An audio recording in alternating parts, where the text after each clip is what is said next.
Hey everyone, today I wanted to have sort of an open discussion video looking at DbD in its current state, and simply considering how much longer the game has. I asked you all over on Discord and got a pretty interesting range of answers. Despite a portion of the community's seeming ongoing pessimism and quoting of the Steam player charts and stuff like that, the reality is that most of you are likely quite positive about the game, with it really being quite far from dying. It's a vocal minority who consider it to actually be in a bad spot, it seems. Over 70% of you said it had at least 3 more years, and over 90% said it had 2 or more years left, leaving a measly 10% of remaining people believing it to be anywhere from currently dead to dead very soon. I thought this was an important poll to do before I started discussing anything regarding the game's death or downfall, because again, it sort of outlines the reality behind things. There's a lot of sensationalism around the game's death, despite the true community majority opinion being quite a conservative and reasonable one. I know this is a small data range, but I really do think you'd not see much variation on a wider scale. With that out the way, I want to try and look at how long DbD does have left. As the title says, I want to take a look at the things I see mentioned a lot of the time, the arguments for the game's downfall and death. It's easy to say, the game's dead, and as I've just been saying, it's easy for me to say, the game's going to be fine, but neither are really based on much aside individual perspective. The defining reason why I think DbD will likely last at minimum another 3 to 4 years is because there's nothing else like it, especially in the current day. Where else can you get the experience that Dead by Daylight provides?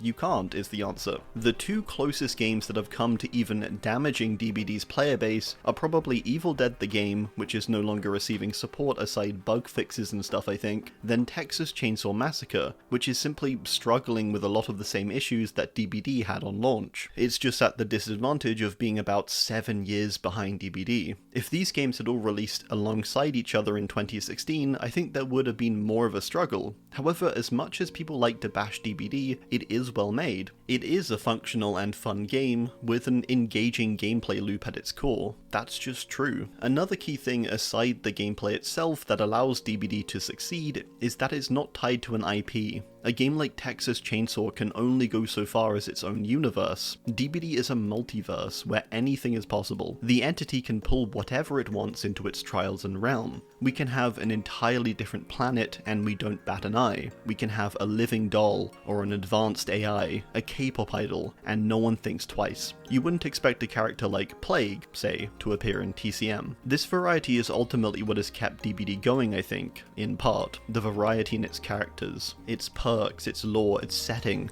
all adds up to make DbD a unique experience with each trial you enter. It also provides just about anyone something they might like. Whilst DbD's roots may have been more grounded and similar to other games mentioned, it has not restricted itself from its inception, and has embraced the possibilities as the years have gone on. It's allowed the game to acquire licenses early on like Halloween. If the game had alternately begun as a Halloween game, it likely would have not gotten very far despite how important Halloween as a license is to DbD. DbD is still the core. The thing that actually makes the game successful is the structural basis that the other content fits into. Sure, the licenses are important, but DbD's success comes from its gameplay. 8 years on, and it's now hard to topple, with a wide range of available characters offering unique playstyles, stories, and perk sets. You can play a number of popular horror licenses, and even some non-horror licenses, as well as original creations and ideas. The sheer content present in DbD is not something a new release is going to be able to replicate, and therefore the game is not really going anywhere, unless a large number of people suddenly lose interest in the genre as a whole. There's probably not going to be a DbD killing game. Over the 8 years of this game's existence, we've had many points when things seem dire, but none of these have ever felt like the end, as it were, for me at least. The closest I ever felt to DbD being in genuine trouble was the release of Twins, with it being a buggy release with minimal hype. This was also largely at the time because it was the first time I'd seen the game since starting in June 2019 in such a bad state. After that, I've never felt worried for the game though. It still has frustrating periods and low points, but that's just the natural order of things in a way. We're going to have those night back-to-back Skull Merchant 3-gen meta periods of time, but it's just the nature of a live surface game like this. There will be times that sort of just suck, but equally we'll have times when hype is at an all-time high and things are going incredibly. With this said, a a possible way the game could die is just by sheer lacking in popularity of multiple consecutive chapters. I would debate the longest stretch of bad chapters or weak chapters we've had is just 2, which really isn't that bad when you think about it. We've never really had more than that.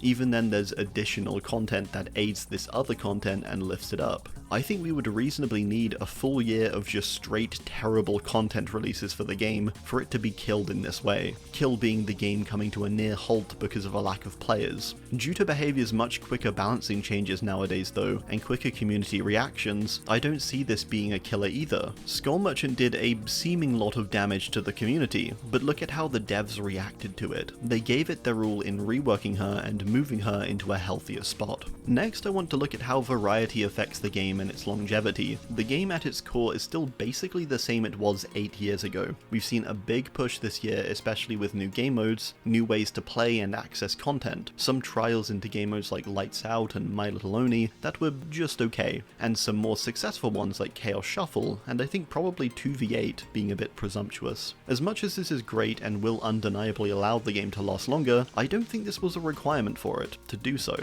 with the game already surviving perfectly fine with its base game mode. Again, for literally over 7 years. That's an impressive feat for a mode that simple and singular. Again, it's because of that variety the game provides. RNG is generally looked at negatively in gaming, but it's a large reason why DbD has lived so long. Looking at game modes though and the repetition of the game, I also don't think this is going to kill it. If they were to pull something insane like releasing a creative workshop type thing for the game, it would only allow it to live even longer. These things are definitely benefits. New modes, new ways to play the game. Allowing people to customize their own game modes and put them onto a workshop, a bit like a game like Counter-Strike, would do absolute wonders. But again, I don't think it's a requirement. I don't think the lack of new game modes would have killed the game, but I do think the presence of them is only a benefit. It's a future securing measure. These measures being something the devs have actually been very diligent with over the years, and despite minor pushbacks have been largely successful. DbD has always found variety and entertainment in its many perks, add-ons, maps, powers, and more. Every trial is unique, from map layout, characters, perk sets, and just about everything. It's why such simple mechanics at base work, I think. Players themselves leaving is another thing consistently mentioned in conjunction with DbD's death. This is in regards to the player charts or individuals voicing their frustration. Some may even be content creators. As much as these things can affect the game and a portion of the player base though, they are not things that will affect the majority. The majority likely don't even go onto forums or watch YouTube. They'll likely just be casually playing the game. If I were to suddenly make a video soon letting you know my thoughts about the game and how I'm leaving because I'm done with it, I would not expect a single person in my audience to quit it too because of me. Many might share my frustrations and understand my reasoning, but most people will stick around and are only going to really leave on their own will. That's not to bash myself and say I have no influence in my words.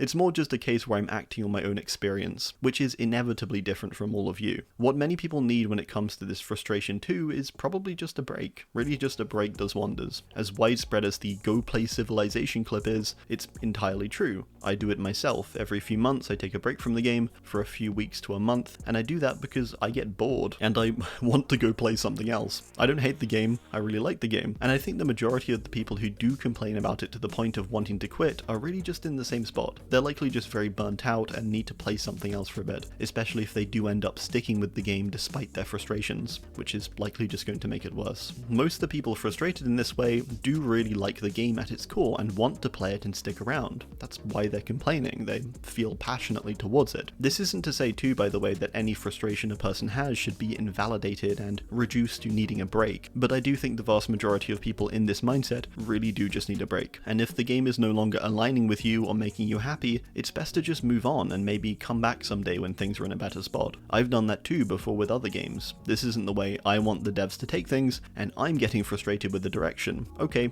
I'm heading out for now. And it's possible a lot of people would share that same mindset. But these instances don't necessarily mean the game is in a bad spot, as people will feel this way throughout the years and regardless of the releases. You might have thought Stranger Things was the best release ever, but I guarantee there was someone around that time who was like, you know what, this is it, I'm done with this game. They'll likely always happen over the years. As sad as it is to see players leave, it's just a part of a live surface game like this. It may not feel good to see, and it is sad when anyone leaves the game, whether that be a friend you played with or a content creator you enjoyed watching. There's a bunch of creators I like a lot who have left the game, but even with me sharing some of their frustrations or perspective, it has not led me to leaving or even being close. My experience and their experience are still separate and will conclude at their own respective times. The same goes for all of you. My answer to the question of DbD's death, therefore, is that I think it dies as a result of a combination of a few things. One big thing though is when it runs out of new players, which is what I think keeps the game going and keeps the player numbers healthy currently. When we're down to just majority of older players who may play more inconsistently and simply be more prone to boredom with the game, then that's when I think the game is in trouble. When this could be is hard to predict though, because the game hasn't seemed to have had a problem with this to the current day. It specifically acquires licenses in part because of this, I think, and is why more varied licenses like Dungeons and Dragons are being acquired. As the available horror player base closes in,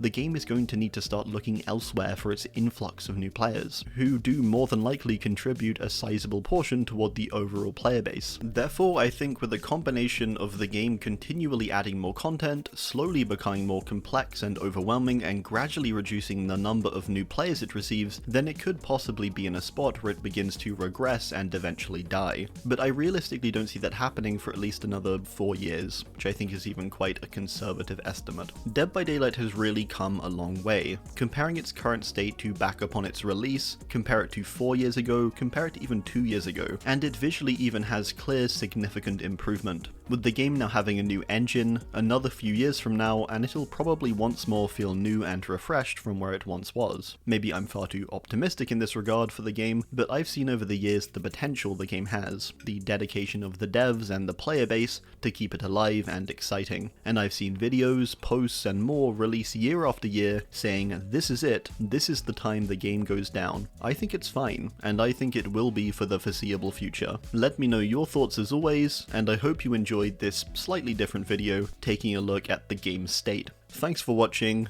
and goodbye.